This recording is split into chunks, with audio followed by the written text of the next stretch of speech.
¿Qué tal amigos? ¿Cómo están? ¿Bien? Bueno, me alegro y le doy gracias a Dios que así sea. Nos encontramos con varias personas aquí. Ellos estaban codiciando cosas malas, las cosas que son los apetitos carnales, si estaban deseando eso.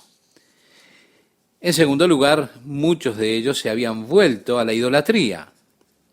Si usted recuerda cuando Aarón, mientras Moisés estaba en el monte, recibiendo las tablas de la ley, él hizo aquel becerro de oro y el pueblo danzaba alrededor de él.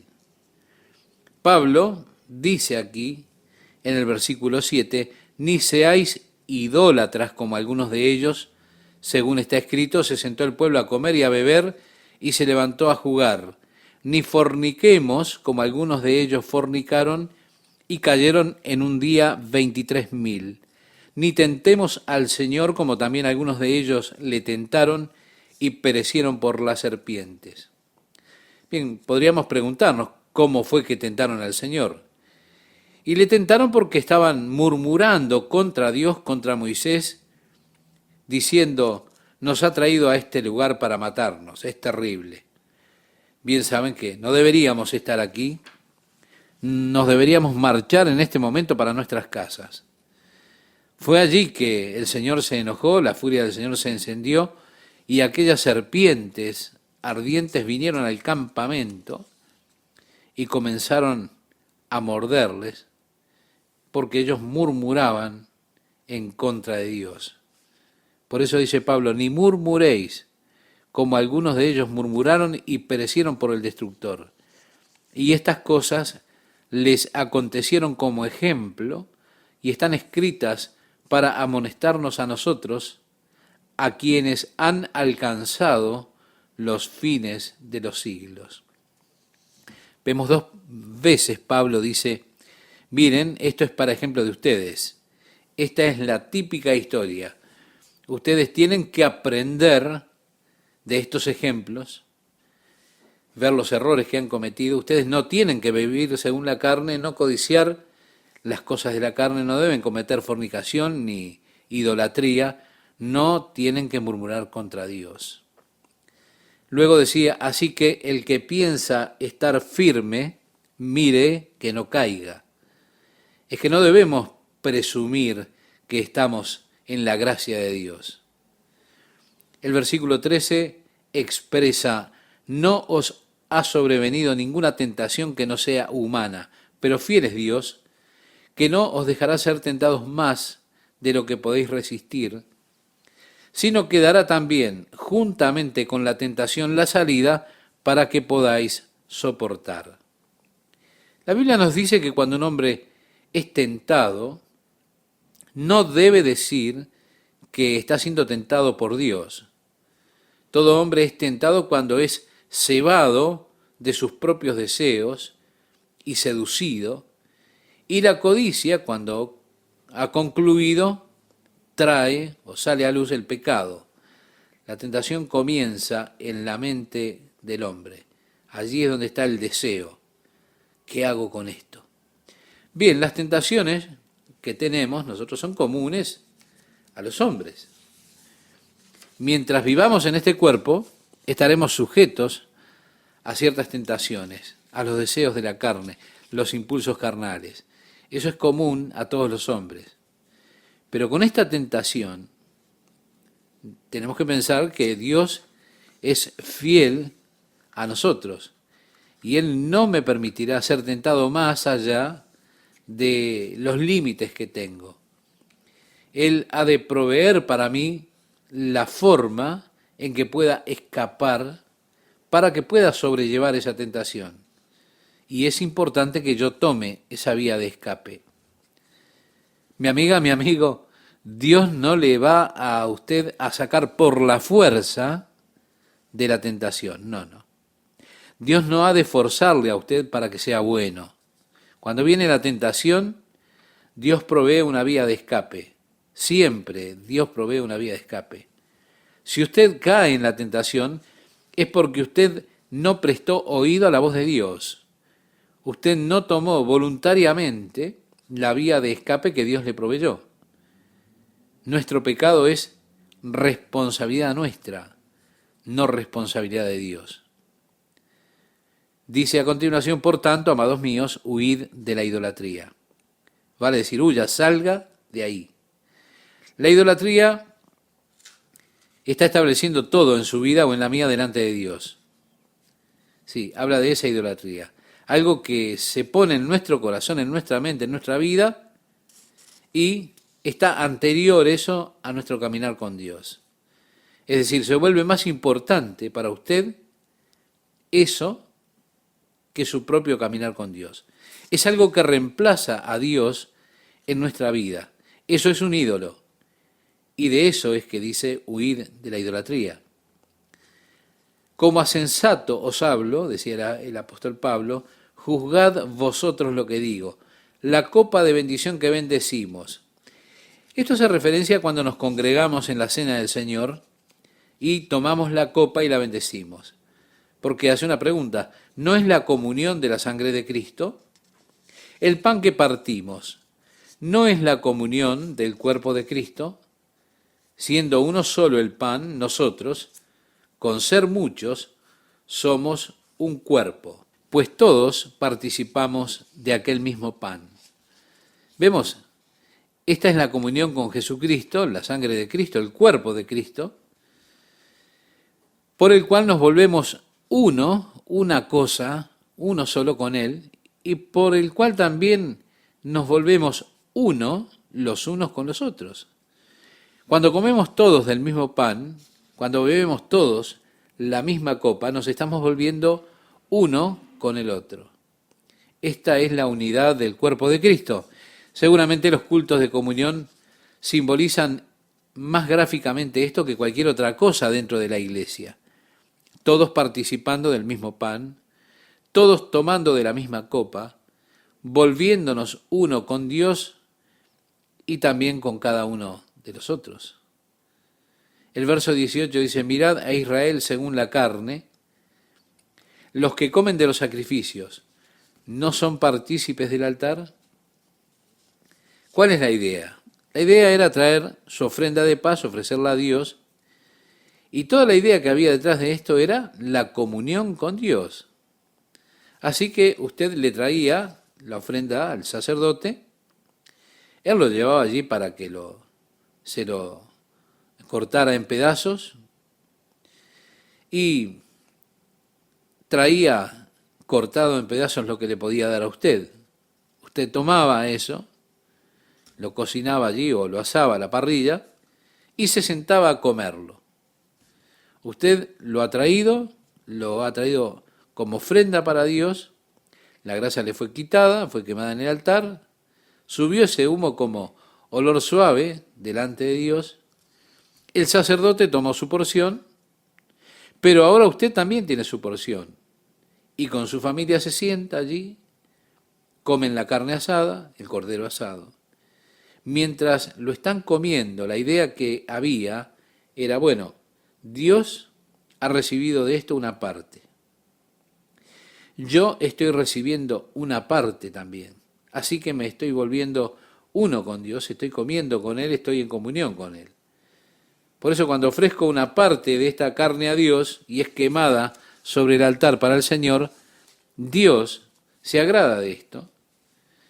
Y ahora yo estoy comiéndola, me estoy volviendo uno con Dios. Es un pensamiento muy hermoso, un concepto muy hermoso, volverse uno con Dios, ser uno con Dios por medio de esta ofrenda. Bueno, acontece eso cada vez que participamos de la comunión en la iglesia. Estamos siendo parte de Jesucristo, Él es parte de mí, está en comunión conmigo cuando recibo la copa y cuando participo del pan, pero también me estoy volviendo parte de los otros que hacemos lo mismo. Así que era con Israel según la carne cuando ellos comían los sacrificios, eran copartícipes del altar, se volvían uno con Dios. Y Pablo pregunta, ¿qué digo pues? ¿Que el ídolo es algo? Estamos volviendo de repente al capítulo 8, toda la cuestión comienza cuando él les hablaba acerca de comer en la casa de los ídolos y que algún hermano pasara y los viera y entonces podía pensar, bueno, si él puede hacerlo, yo también. Y así su conciencia tropezaba y eso le molestó a Pablo. Tú dices que tienes libertad y desafortunadamente están ejerciendo su libertad para comer en el templo de muchos de los dioses que había allí en Corinto. Ellos decían, yo tengo libertad en Cristo, tengo libertad y todo el resto. Y Pablo ahora está volviendo sobre eso. ¿Qué digo pues? ¿Que el ídolo es algo o que sea algo lo que se sacrifica a los ídolos? Antes digo que lo que los gentiles sacrifican a los demonios, lo sacrifican y no a Dios. Y no quiero que vosotros os hagáis partícipes con los demonios. Vale decir que los sacrificios en los templos paganos son ofrendas para los demonios, no son ofrendas para Dios. Decía Pablo, y no quiero que vosotros os hagáis partícipes, es decir, que no estén en comunión con los demonios. No podéis beber la copa del Señor y la copa de los demonios. No podéis participar de la mesa del Señor y de la mesa de los demonios, o provocaremos a celos al Señor. ¿Somos más fuertes que Él? Así que Pablo está verdaderamente cayendo sobre la práctica de algunos de aquellos corintios que comían en el templo de los ídolos, los templos paganos que estaban allí en esa ciudad de Corinto. Una cosa interesante en esos templos paganos, Pablo declaró que las ofrendas eran hechas a los demonios. Si nosotros vamos al Antiguo Testamento, al libro de Deuteronomio, en el capítulo 32, los versículos 16 y 17, dice que le despertaron, a Dios por supuesto, a celos con los dioses ajenos. Lo provocaron a ira con abominaciones. Sacrificaron a los demonios y no a Dios. A dioses que no habían conocido, a nuevos dioses venidos de cerca, que no habían temido vuestros padres. De la roca que te creó te olvidaste, te has olvidado de Dios, tu creador. Vemos, el concepto es que la adoración de esos dioses falsos, la adoración de los ídolos, en realidad es la adoración de los demonios. Pablo dijo, ellos están sacrificando para los demonios, en la misma forma en que ustedes comen de los sacrificios hechos para Dios y se vuelven uno con Dios. Si ustedes comen de esos sacrificios hechos para los demonios, se están volviendo uno con los demonios, con el demonio que está representado en ese ídolo que está allí.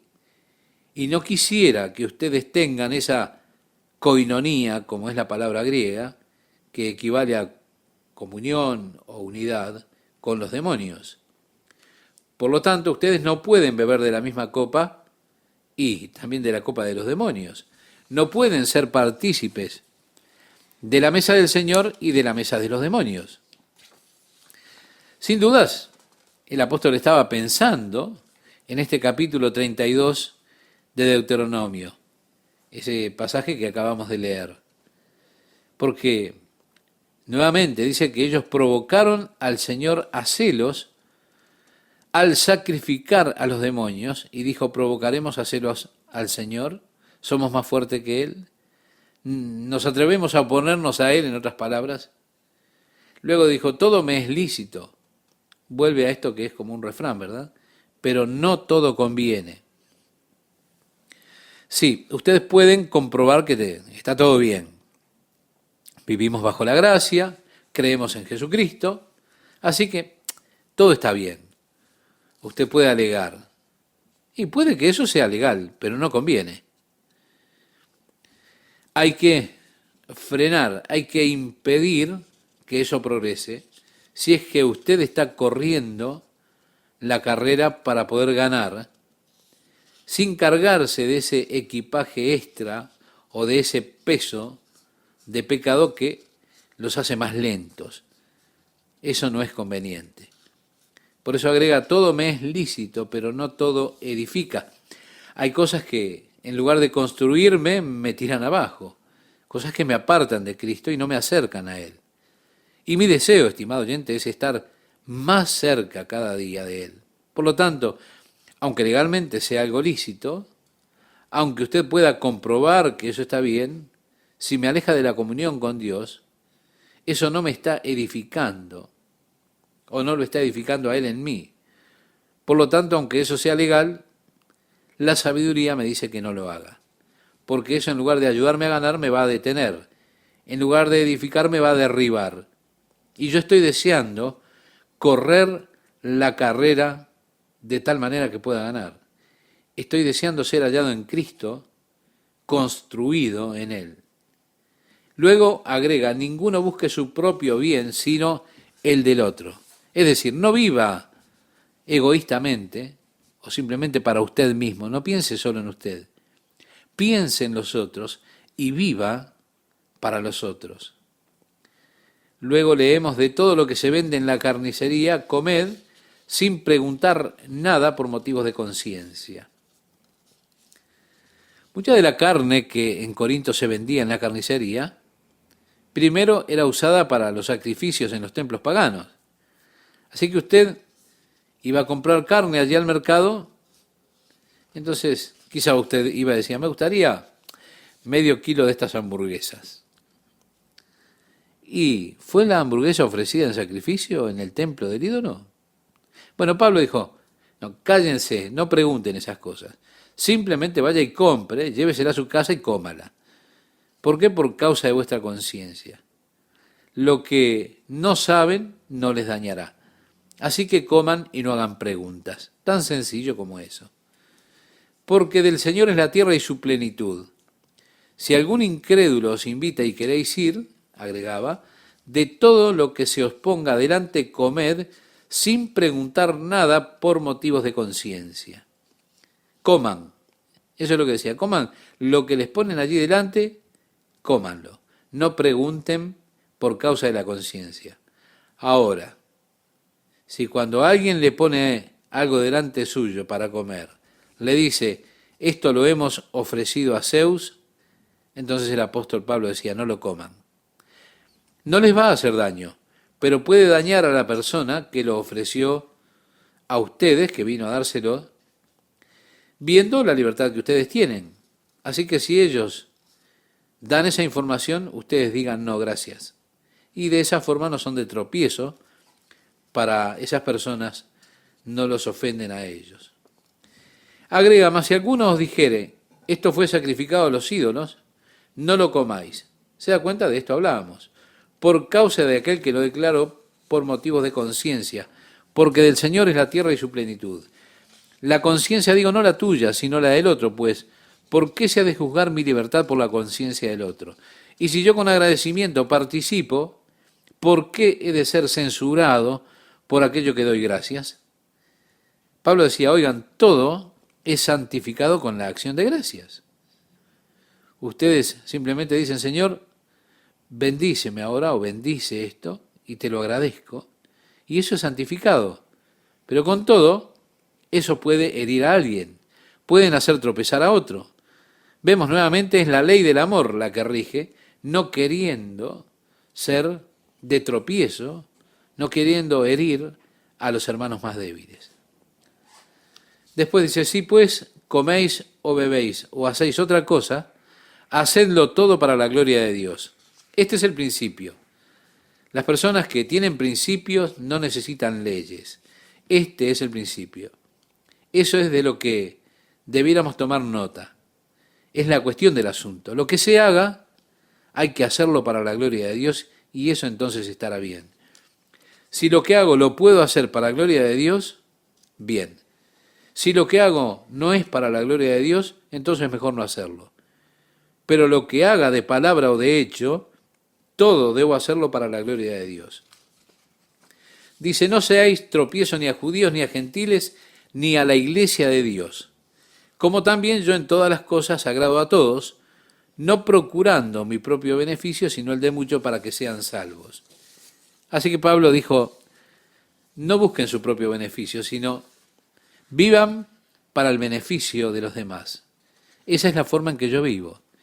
Esto es mi deseo, que la persona que está allí frente a mí, que aquellas personas que me encuentro en el camino sean salvas. Así que yo vivo a favor de ellos, no para mi propio favor, no para satisfacer mi propia carne, no para vivir según mis propios deseos, sino que allí me presento en sacrificio vivo. Vivo una vida cuidadosa para poder ganar a otros para Jesucristo. Así que si esta es la meta en su vida, traer a otros para el Señor, ese será el factor que gobierne aquello que permitimos o no.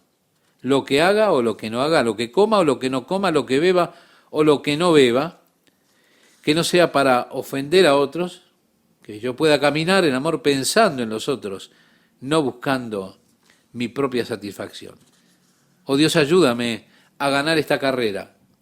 Ayúdame a vivir en amor, caminando en amor y sirviendo en amor. ¿Qué tal, amigas, amigos? ¿Cómo están? Es un gusto para mí estar con ustedes nuevamente.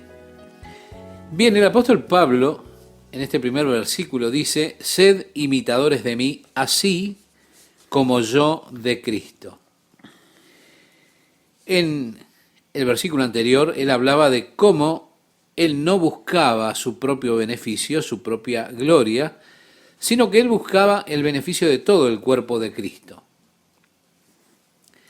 Después él dijo: sed imitadores de mí. La palabra que se utiliza aquí, imitadores, en el griego es mimetes. De esa palabra es de donde se extrae la palabra que nosotros conocemos como mímica. Él está diciendo: hagan la mímica, o sean imitadores de mí. Sigan el ejemplo que yo he establecido, es decir, no busquen su propio beneficio, sino busquen el beneficio de todo el cuerpo. No estén ocupados en sí mismos, sino que presten atención a los demás, sean sensibles a las necesidades de los otros. Luego decía: os alabo, hermanos, porque en todo os acordáis de mí y retenéis las instrucciones tal como os las entregué. Pablo les hablaba acerca del hecho que ellos se acordaban de él, estaban guardando las ordenanzas que él había establecido cuando estuvo entre ellos. Luego dice: pero quiero que sepáis que Cristo es la cabeza de todo varón, y el varón es la cabeza de la mujer, y Dios la cabeza de Cristo. Todo varón que ora o profetiza con la cabeza cubierta, afrenta su cabeza. Pablo establece aquí como una cadena de mando. La palabra cabeza aquí da la idea de autoridad. Así que el esposo es la autoridad sobre la esposa. Cristo es la autoridad sobre el esposo y Dios la autoridad sobre Cristo. Por supuesto, esto nos lleva al asunto que en el día de hoy es debatido en nuestra sociedad. Nosotros encontramos estos movimientos por los derechos igualitarios. Bueno, yo no creo que la Biblia haya enseñado que Dios favoreció al hombre por encima de la mujer. La Biblia enseña que Dios creó al hombre primero y del hombre Él formó a la mujer. Cuando Dios miró al hombre, dijo: no es bueno que el hombre esté solo. Así que Él le hizo entonces la mujer, extrayéndola del hombre para que ella fuera su ayuda idónea. Algunas personas malinterpretan esto. La ayuda idónea. La palabra proviene de una antigua palabra inglesa, una ayuda que es adecuada para él, creada para él. Y de ninguna manera significa que tiene una posición subordinada, sino solamente que Dios vio que el hombre, estando solo, no podría lograr el objetivo o sus objetivos. De esa manera, Él creó la mujer. Ahora, la mujer es más débil que el hombre en sentido físico. A mí me viene ahora a la mente la imagen de esas mujeres que se involucran en los programas de fisicoculturismo. Y personalmente creo que los hombres que se involucran en esos programas llegan al punto de verse grotescos. Pero para una mujer, ser tan voluminosa en las áreas incorrectas es mucho más grotesco. Yo pienso que es más bien triste eso para desarrollar su identidad, para mostrar que son capaces ellas también de involucrarse en el físico-culturismo. Para mí realmente no es el mejor uso del tiempo para una persona. Dios aquí está estableciendo una cadena de mando. No obstante, yo pienso que hay algo valioso que debemos notar aquí. La autoridad sobre el hombre es Cristo. Incluso como la autoridad sobre la mujer es el hombre. Ahora, yo pienso que si el hombre, el esposo, no está bajo la autoridad de Cristo, la mujer puede saltearse el eslabón que falta. No creo que Dios pretendiera que una mujer justa estuviese bajo la autoridad de un hombre impío. Bajo la autoridad de un hombre solamente cuando ese hombre esté bajo la autoridad de Jesucristo. Dios nunca pretendió que el matrimonio fuera una clase de esclavitud o una situación de tiranía en la cual aquellos grandes necios gobernaran sobre sus esposas por la fuerza o como sea. Yo me opongo totalmente a esa clase de interpretación de las Escrituras, que una mujer piense, bueno, él es mi esposo, yo tengo que estar sumisa a él. Sí, hágalo, pero mientras su esposo esté en sumisión a Cristo. Ahora estamos tratando con una cultura oriental. La cultura oriental, las mujeres vestían velos, y los velos muchas veces cruzaban por el tabique nasal, por encima del tabique nasal, atados atrás, e iban hasta el piso. En otras culturas de áreas orientales era más todavía que eso. Los velos cubrían sus cabezas y lo que ellos o ellas tenían solamente visible era una pequeña abertura para sus ojos. Por supuesto, ellas vestían esas ropas grandes. Ahora, ¿cómo podía usted realmente enamorarse de una mujer cuando lo único que podía verle eran los ojos? Quiero decir, cuando se casaban, era algo realmente interesante, supongo yo. Sin embargo, ese velo era una protección para la mujer. Era una cubierta para ella, una cubierta de protección. Y ningún hombre podía acercarse a una mujer, dirigirse a una mujer, coquetear con ella, si estaba cubierta con un velo. Quiero decir, era prácticamente la muerte para ese hombre tocar a una mujer o acercarse a ella de forma abierta cuando ella estaba cubierta con su velo. Ahora, para una mujer salir sin velo resultaba una invitación abierta para los hombres, casi una declaración que decía, estoy disponible. Pero con una mujer que tenía su velo, ningún hombre se podía acercar a ella. De esa forma era una cubierta. En el día de hoy, aún en las culturas orientales, especialmente en el mundo árabe, encontramos esas vestiduras negras y todo lo que usted puede ver de las mujeres son sus ojos. Muchas veces en nuestros paseos al Medio Oriente, por supuesto las mujeres liberales de América, no comprendiendo la mentalidad de Oriente, van con sus vestidos sin mangas o cosas por el estilo y no comprenden lo que significa para algunos de esos hombres que están acostumbrados a no ver mujeres a menos que ellas estén totalmente cubiertas. Y muchas veces las mujeres han sido maltratadas o despreciadas por esos hombres porque es solo parte de su trasfondo cultural, de su pensamiento. Pablo está tratando definitivamente con una situación cultural y allí él se dirige al asunto de las cabezas cubiertas o de los velos. Y dice que todo varón que ora o profetiza con la cabeza cubierta afrenta su cabeza. Es decir, que la idea que da es que es deshonroso para Dios que el hombre se cubra la cabeza mientras está orando o profetizando. Es interesante, viniendo de Pablo, considerando que los judíos ortodoxos en el día de hoy, todos llevan esos sombreros pequeños, los casquetes, sobre su cabeza, donde sea que vayan, a cualquier lugar sagrado de oración. Cualquier clase de sombrero, cualquier clase de cubierta, pero ellos no dejarán a los hombres entrar, digamos, por ejemplo, al muro occidental o a esos lugares, a menos que usted vaya con la cabeza cubierta. Por eso, viniendo de Pablo, resulta una declaración muy interesante, que él le hable a los hombres acerca de sus cabezas descubiertas y que sería deshonroso orar con la cabeza cubierta. Luego dice, pero toda mujer que ora o profetiza con la cabeza descubierta afrenta su cabeza, porque lo mismo es que si se hubiese rapado. Pablo entonces está ahora hablando a la mujer y dice que en un sentido es deshonroso para su esposo, que es su cabeza, si ella no tiene un velo puesto.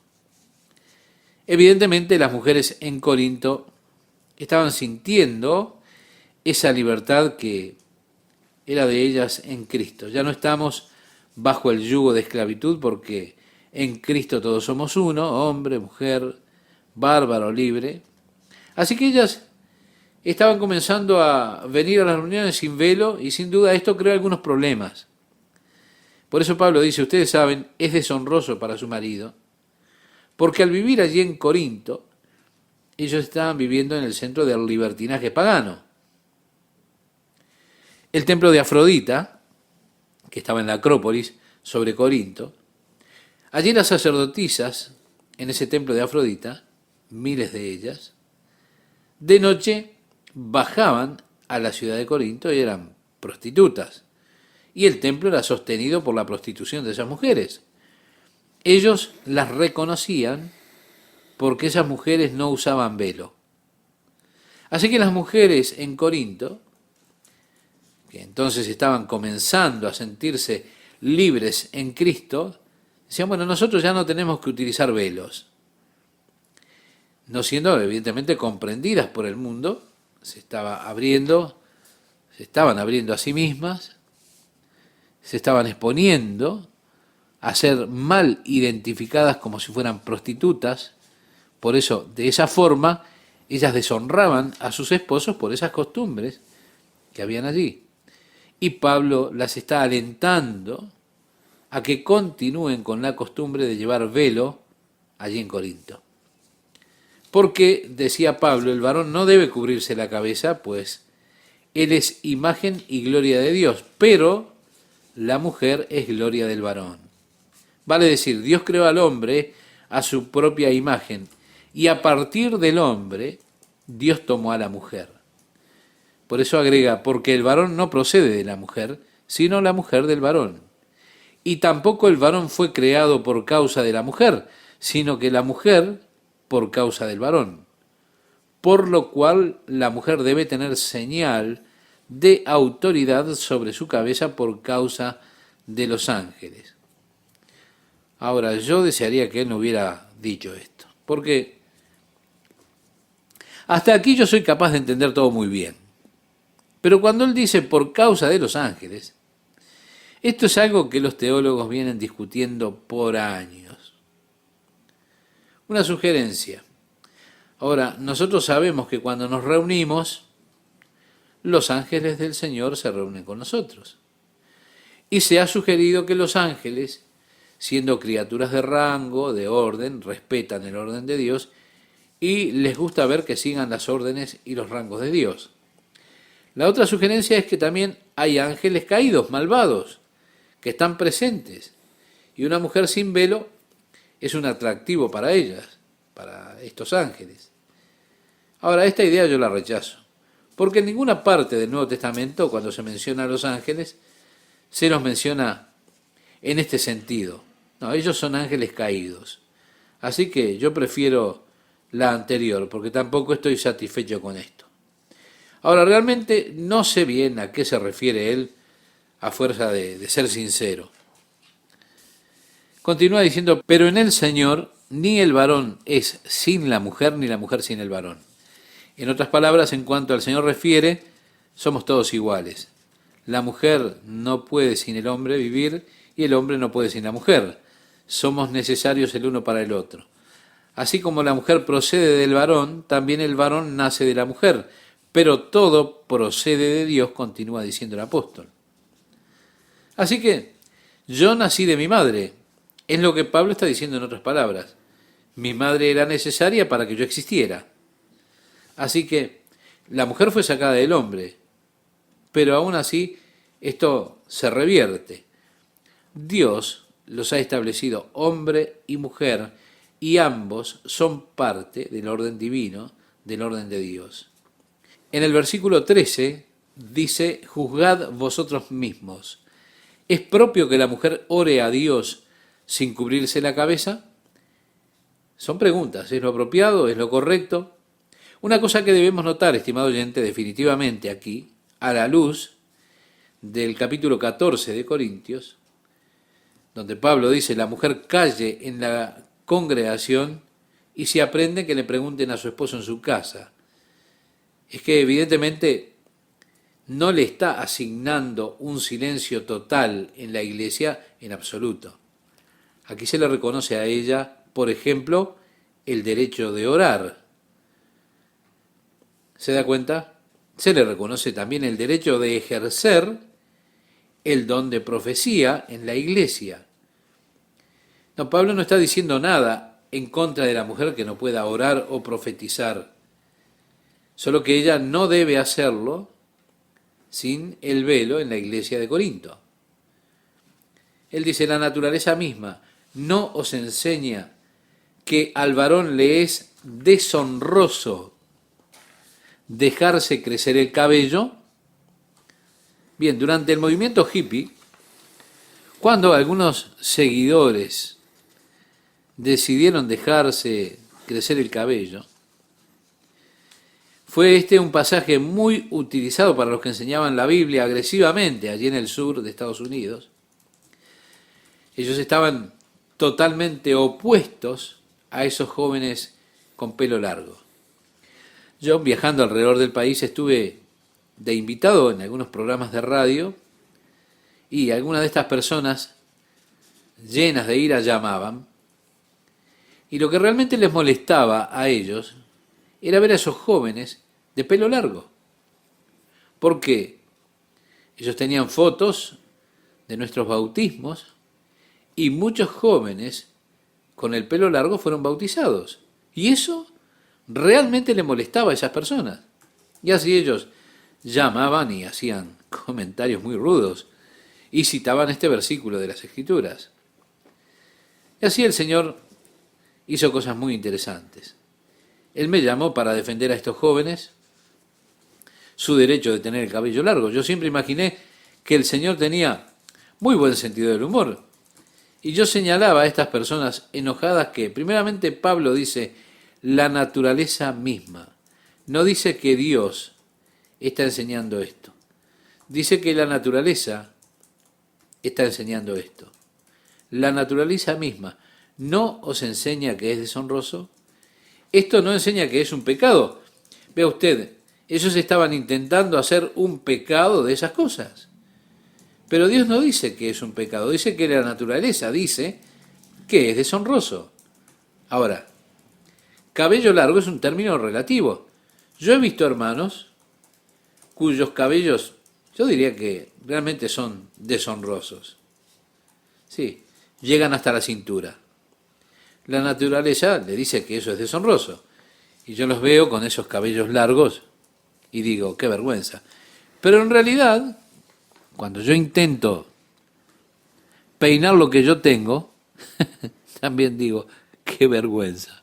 Así que, la naturaleza nos enseña a tener el pelo largo. Si usted no tiene pelo, también es una vergüenza. Así que, ¿cómo es la cosa? En cambio dice, por el contrario, a la mujer dejarse crecer el cabello, esto es otro tema que vamos a considerar. Dejarse crecer el cabello le es honroso, porque en lugar de velo le es dado el cabello. Qué gusto es para mí estar con ustedes, amigas y amigos, en una nueva emisión de la Palabra de Dios para hoy. Bien, comentábamos esto en la última programación. La naturaleza misma nos enseña que al varón le es deshonroso dejarse crecer el cabello. Reitero lo que decíamos, no expresa que Dios está enseñando esto, dice que la naturaleza enseña esto. La naturaleza misma no os enseña que esto es deshonroso. Bueno, yo entiendo que no dice allí que sea un pecado. Por el contrario, a la mujer dejarse crecer el cabello, entra en otro asunto, le es honroso porque en lugar de velo le es dado el cabello. Con todo eso, si alguno quiere ser contencioso, para decir, si esto resulta un gran problema, nosotros no tenemos tal costumbre ni las iglesias de Dios. Así que no se pretendía que esto fuera una regla universal para la iglesia como algunas iglesias pretenden hacerlo, una regla universal. Por años, las mujeres tenían que llevar sombreros y demás cuando iban a la iglesia. Pero Pablo dice, nosotros no tenemos tal costumbre ni las iglesias de Dios. Si usted quiere argumentar en esto, bueno, eso no es gran cosa. No hay tal costumbre en las iglesias de andar peleándose por esto. Era algo que se relacionaba más con la iglesia de Corinto. Ahora, yo alabo que ustedes guarden mis ordenanzas y demás, pero hay algo por lo que yo no os alabo, y es de lo que vamos a hablar ahora. Decía el apóstol Pablo, pero al anunciaros esto que sigue, no os alabo, porque no os congregáis para lo mejor, sino para lo peor. Pues, en primer lugar, cuando os reunís como iglesia, oigo que hay entre vosotros divisiones, y en parte lo creo, porque es preciso que entre vosotros haya disensiones para que se hagan manifiestos entre vosotros los que son aprobados. Cuando pues os reunís vosotros, esto no es comer la cena del Señor, porque al comer cada uno se adelanta a tomar su propia cena, y uno tiene hambre y otro se embriaga. En la iglesia primitiva ellos tenían un compañerismo hermoso que parecía que sucedía cada semana. En este hermoso compañerismo, ellos tenían lo que llamaban la fiesta ágape. Hoy quizá lo llamamos una comida compartida. Era una hermosa fiesta. Esa fiesta donde cada uno traía algo, traía sus platos, allí lo colocaban para que todos pudieran comer. Pero había algunos hermanos que eran glotones y que tomaban más de lo que compartían. Así que a veces no había suficiente comida para todos y algunas personas se quedaban con hambre, mientras que otros tomaban más de lo necesario. Según parece, las personas más ricas eran los que hacían esto, y las personas pobres realmente tenían necesidad. Lo cierto es que la iglesia en esos días tenía muchos esclavos. Muchos de ellos nunca habían participado de una comida decente, excepto por la fiesta de ágape que se hacía entre ellos. Ese era el único momento en el cual ellos podían tener una comida realmente decente. Aún así, estas personas que señalamos no eran sensibles a las necesidades de esos pobres. Ellos iban, llenaban sus platos y los pobres se iban con hambre. Por eso Pablo dice, eso no es bueno. Y agrega, pues que no tenéis casas en que comáis y bebáis, o menospreciáis la iglesia de Dios y avergonzáis a los que no tienen nada. Eso se volvía un acto vergonzoso. Esas personas lo hacían de esa manera. Y Pablo dice, ustedes tienen sus propias casas, pueden comer y beber en sus propios hogares. Realmente no deberían estar haciendo sentir mal a estas personas pobres, avergonzándolas porque tienen dificultades económicas. Y allí hace unas preguntas. ¿Qué os diré? ¿Os alabaré? En esto no os alabo. Realmente los está reprendiendo por eso. Bien, ahora hablando de la cena del Señor, que es la fiesta ágape, ellos siempre terminaban esta fiesta con la participación de la cena del Señor, o comiendo juntos el pan y bebiendo juntos la copa. Y por eso Pablo dice, porque yo recibí del Señor lo que también os he enseñado. Esta frase aquí, recibí del Señor lo que también os he enseñado, debería ser una frase que todo ministro de Jesucristo debiera ser capaz de utilizar cada vez que se pone en pie para hablarle a la iglesia.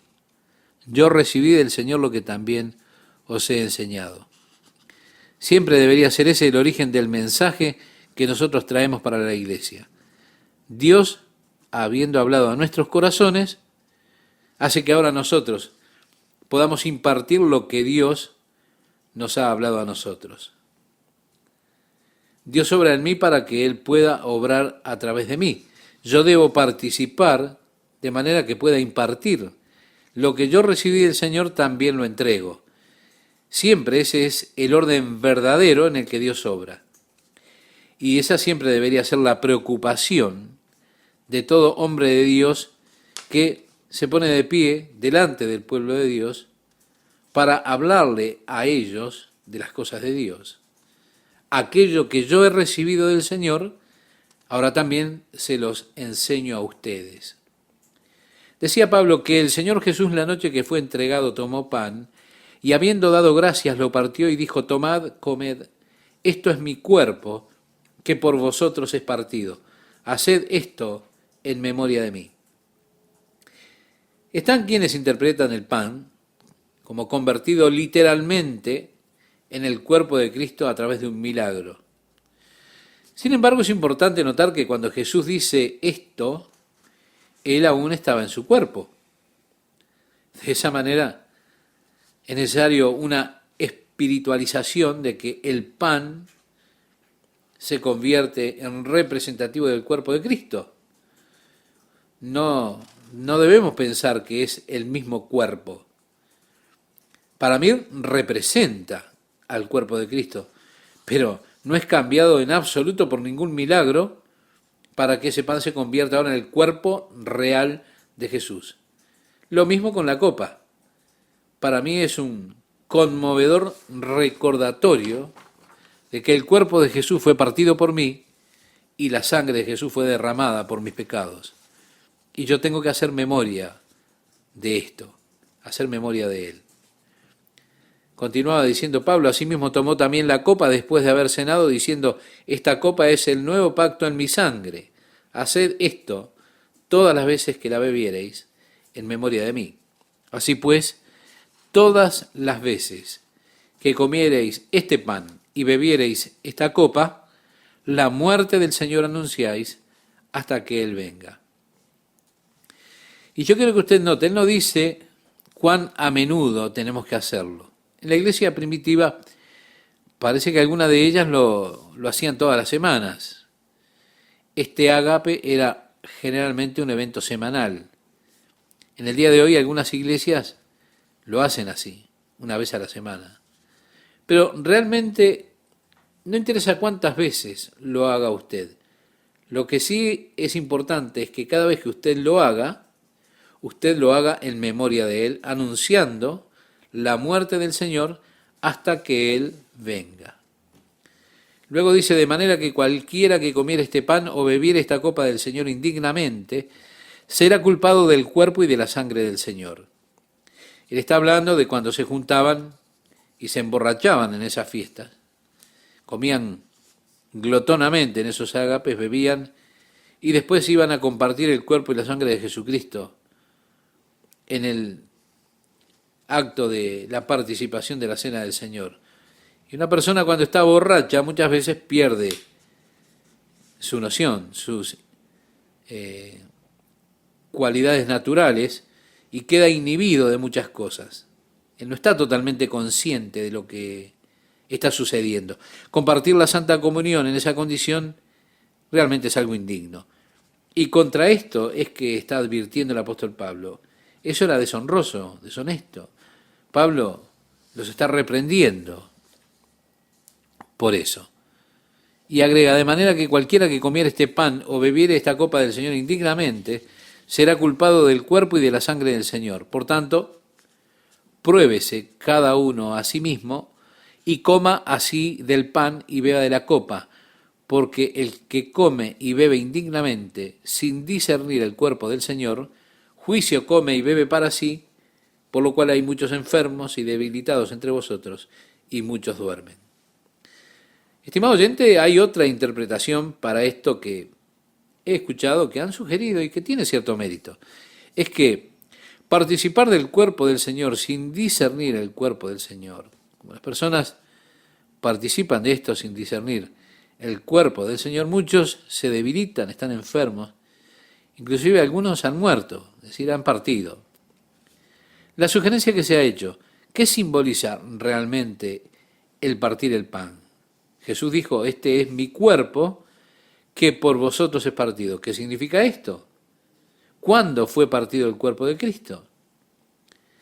Leemos que, como era la preparación del día sábado, según los evangelios, los judíos fueron a Pilatos para que pudieran obtener el permiso de romperle las piernas al prisionero para que sus cuerpos no estuvieran colgados en el día de reposo, y Pilato le dio permiso. Ellos partieron las piernas de los dos ladrones que estaban crucificados a los lados de Jesús. Pero cuando fueron a Jesús, vieron que él ya estaba muerto, así que no partieron sus piernas. De manera que se cumpliera la escritura, ningún hueso de él será quebrado. ¿Se da cuenta? Bajo la ley, usted no podía ofrecer un cordero a Dios para sacrificio que tuviese los huesos rotos. Así que cumpliendo con el tipo de cordero de Dios que dio la vida por el pecado del mundo, él no podía tener los huesos rotos.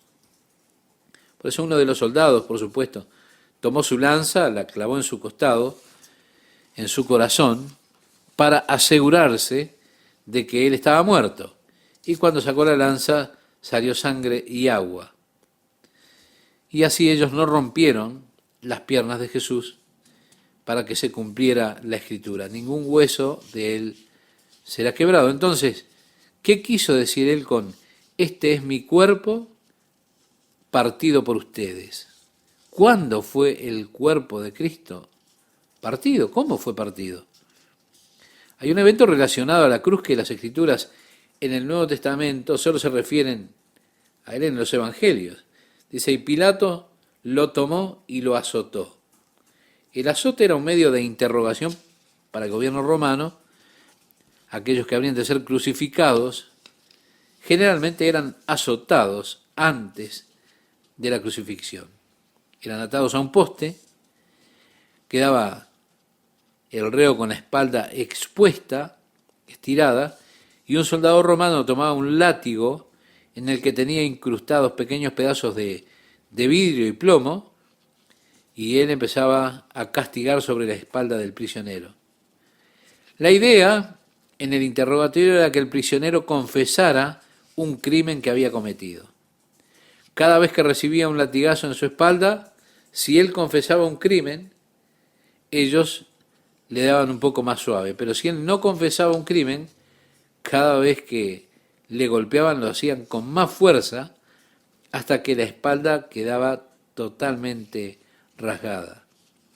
Con ese método de interrogación, el gobierno romano era capaz de resolver muchos de los crímenes que no eran resueltos. Era una práctica común de aquellos días.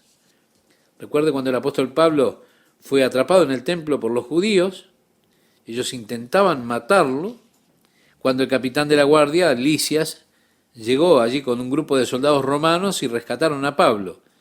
Cuando llegaron a la cima de la fortaleza Antonia, Pablo dijo, ¿puedo hablar con estas personas? Y él dijo, ¿hablas griego? Y Pablo dijo, por supuesto. Él dijo, ¿no eres tú egipcio? Dijo, no. Y mientras Pablo hablaba a las personas, de repente ellos se enfurecieron. Y Lisias dijo a los soldados, sáquenlo de aquí de inmediato. Y les dijo que averiguaran lo que había dicho. Así que cuando el soldado lo estaba atando para azotarlo, Pablo le dijo, ¿es legal azotar a un ciudadano romano que no ha sido condenado? El soldado dijo, ¿eres ciudadano romano? Pablo dijo, sí.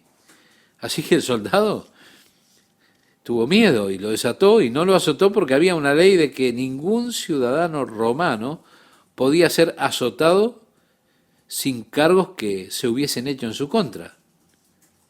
Pero ese ya era el tercer grado, el método romano de interrogación. Jesús, de acuerdo a Isaías, y lo que escribe en el capítulo 53 de su libro, expresa en el versículo 7, angustiado él y afligido no abrió su boca, como cordero fue llevado al matadero y como oveja delante de sus trasquiladores enmudeció y no abrió su boca. ¿Sí? Pilatos lo azotó, ordenó que le dieran 39 azotes. Esto no fue accidental, fue algo que estaba profetizado por Isaías, cuando profetizó de su muerte y dijo, Él herido fue por nuestras rebeliones, molido por nuestros pecados, el castigo de nuestra paz fue sobre Él y por su llaga fuimos nosotros curados. ¿Sí? Nosotros fuimos sanados. Él, Jesús, sufrió por nosotros. Así que todo el que come del cuerpo de Cristo sin discernir el cuerpo del Señor, no toma ni recibe esa sanidad que proviene del sufrimiento de Jesús. Por esa causa muchas personas estaban enfermas, débiles, y algunas habían partido, habían muerto. Usted podría haber sido sanado si se hubiese apropiado de la obra de Jesucristo, pero ellos no discernían el cuerpo del Señor cuando partían el pan. Pienso que hay mucha validez para esta posición.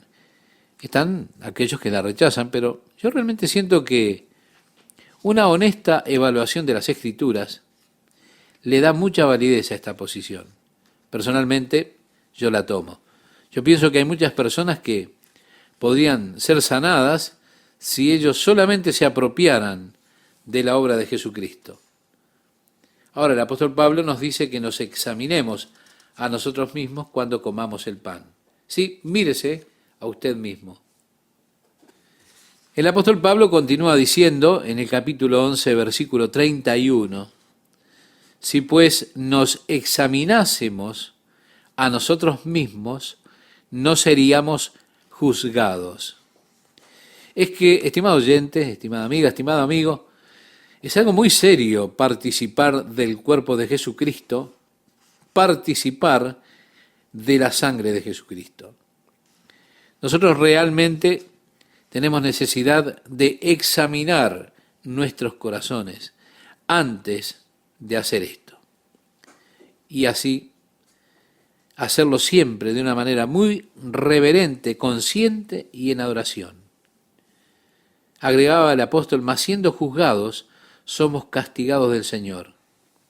Es que pienso que el apóstol Pablo aquí probablemente está hablando de algunas de las enfermedades y debilidades que las personas tienen cuando comen y beben de manera indigna.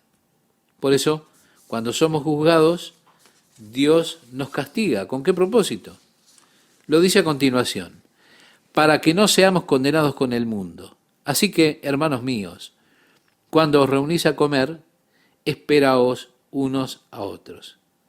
Vale decir, no se apuren por sentarse a la mesa y llenar su plato sin importarle de los demás, descuidando a los otros que están allí. No. Esperen unos por otros. Es decir, que los otros también puedan participar y no que nosotros nos ocupemos de nosotros mismos.